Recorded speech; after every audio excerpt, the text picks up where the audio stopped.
let's talk some college football. I want to talk college football. It's what I started this channel with, and specifically with these FPI rankings that came out for the preseason. I completely understand that the FPI rankings don't really mean much in the grand scheme of things in their preseason rankings, so I'm not going to get all hurt on preseason rankings because at the end of the day, they don't really matter, and we really need to see what happens on the field for these things to matter.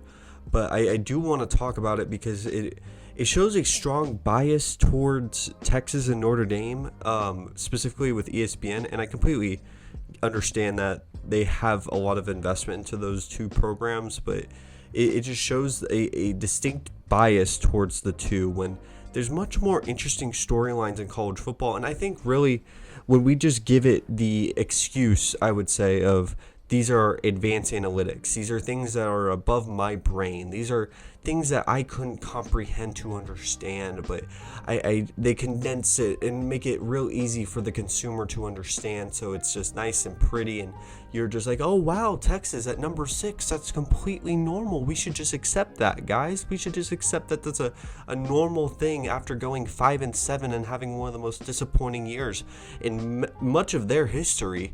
Especially with a guy that was supposed to fix their offense. They had plenty of talent, and I really do feel that the FPI rankings designate who is underachieving and overachieving. And I can even talk about Clemson being number 4. Clemson has plenty of talent. I think Cade Klubnik could be a superstar quarterback. I've been saying this since he was rumored to potentially go to Texas A&M. I loved Cade. I thought he was a fantastic prospect coming out of high school, and I think he was perfect for their RPO sets, and I think that DJ is a fine quarterback. He has a lot of things to fix, and there's a lot to fix with Clemson, not to mention I do think Clemson will be back this year, but to have him at number 4 to start is a little wild to me, but I'm going to let that slide. And on my phone right here, I have the rankings all the way down to I think about 16, yeah?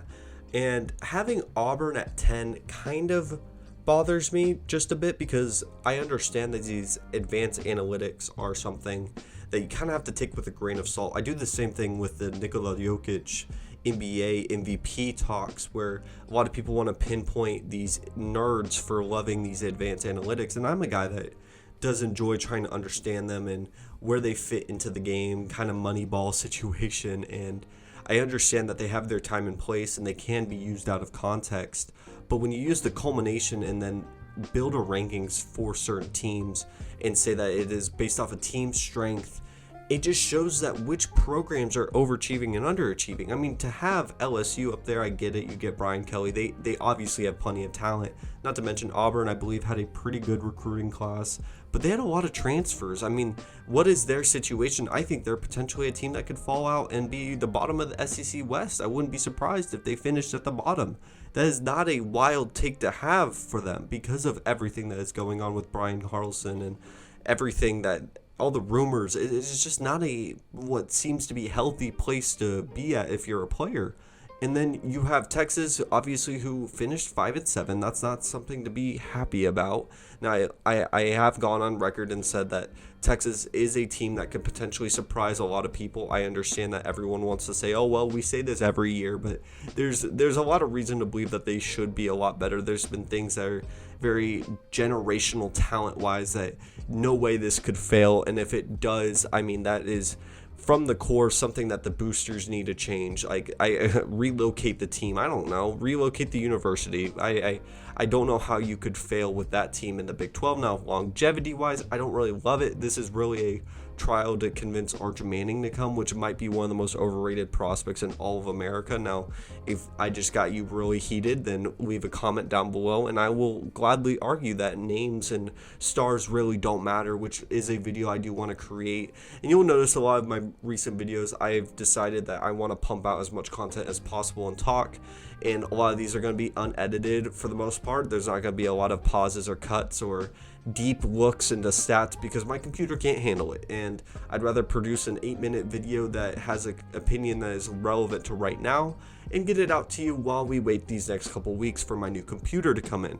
With that being said, I do want to move over to something else that kind of irked me that ESPN posted when they were releasing this like news press for the FPIs, which was the matchups. They said that they had the most non-conference matchups ranked as the most anticipated or like the best ranking according to their analytics, and it just showed what teams they prefer to be on the screen at the end of the day. And once again, I have my phone. Highest pregame matchup, you have Alabama at Texas. That's pretty understandable. Clemson at Notre Dame. That's very understandable. That might be one of the best games all year. Alabama LSU, I get it. Brian Kelly versus Nick Saban. I feel like that's going to be fantastic. I think if they didn't get Brian Kelly, I think things would be very much different with them. Not to mention Ohio State, Penn State. I get it. Penn State's supposed to be a lot better this year, but I'm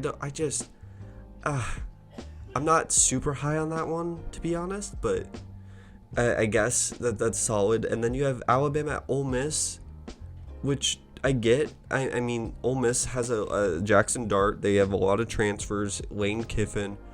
You don't have Texas A&M there? Like, that doesn't seem to make sense to me. I feel like two big-time powerhouses, A&M just got the #1 class, and I understand a lot of you guys know that I'm a big bias towards A&M. I'm trying to reduce that. I mean, I even made a Texas video saying that they should be better this year, so I'm trying to be as unbiased as possible, but you could say I'm biased in the sense if you're an Ole Miss fan, but I'd rather even watch Tennessee go against Alabama this year. I don't know, like, call me crazy, but I feel like these are going to be much better games. It's tough to say. I don't think Lane Kiffin is a coach that is built to beat Alabama.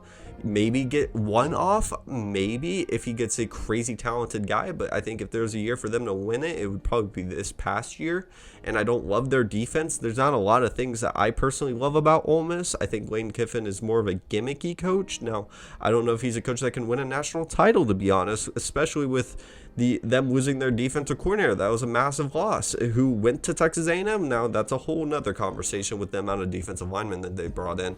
And then, not to mention, they have the highest non-conference pregame matchup quality this season, according to ESPN.com FPI. So they are basing it all off of this equation that they have, and I completely get it. I understand you want to just base it off the equation and then take all the people out of it, but you can sway numbers. Like, no one's fact checking that these statistics are correct. Like, it is completely up to their interpretation and what their equation wants to say. So if they want this to be more heavy, and that tends to be more in Texas's favor or Notre Dame's favor, then so be it. But I still think that you need some sort of human quality to this, because there's a lot more than just what the stats say. And they're not up there saying that. Like, they're not up there saying this is the end all be all. They have other rankings, but it's still very weird to me and very odd, I would say. This is very odd. First, you have Alabama, Texas. That's going to be one of the best games all year, and I honestly might try to go to it. I live about 30 minutes away from Texas, so if there's a cheap nosebleed, I might honestly try to go to that game. I wouldn't be surprised. Clemson at Notre Dame, obviously going to be a fantastic game. Notre Dame at Ohio State, fantastic game. That's going to be Notre Dame has a killer schedule. And then you have Oregon, Georgia, which is going to probably be game 1 for week 1, not week 0. And this is where it gets weird for me.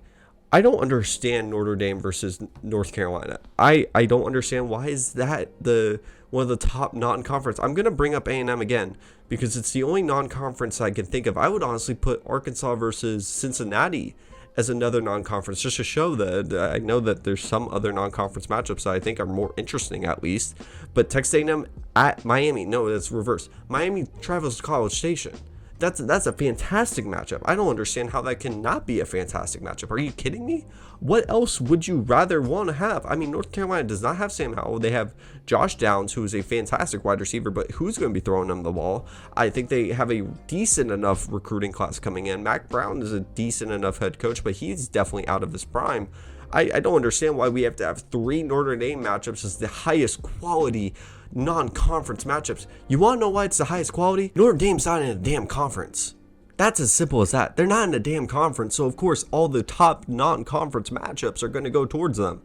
It's stupid. I mean, this is a dumb argument to have. I understand we're in the dog days of the offseason, so I'm getting worked up over nothing, but let me know what you think of these rankings and who's your team and who I should be talking about in the next college football video, because I do miss talking about college football. It's just kind of tough to talk about when you'll have transfers. G Hall might end up being at Texas, so that's an interesting thing. But Also, I might make a video on USC, but I've already made plenty of those, and I want to wait till the summertime really hits when we really get a good settled amount of like who's going to be on these rosters. Because I mean, Labias Overton recently committed a couple weeks ago, and that was super late for the class of 2022. So thank you so much for watching. If you're at this point in the video, please like and subscribe, leave a comment down below, and thank you so much for watching. I'm trying to get as many videos out as possible, and you're about to see a big shift around early May in the quality of videos and the deep editing that I'm going to be able to get off. So thank you so much, and have a wonderful day.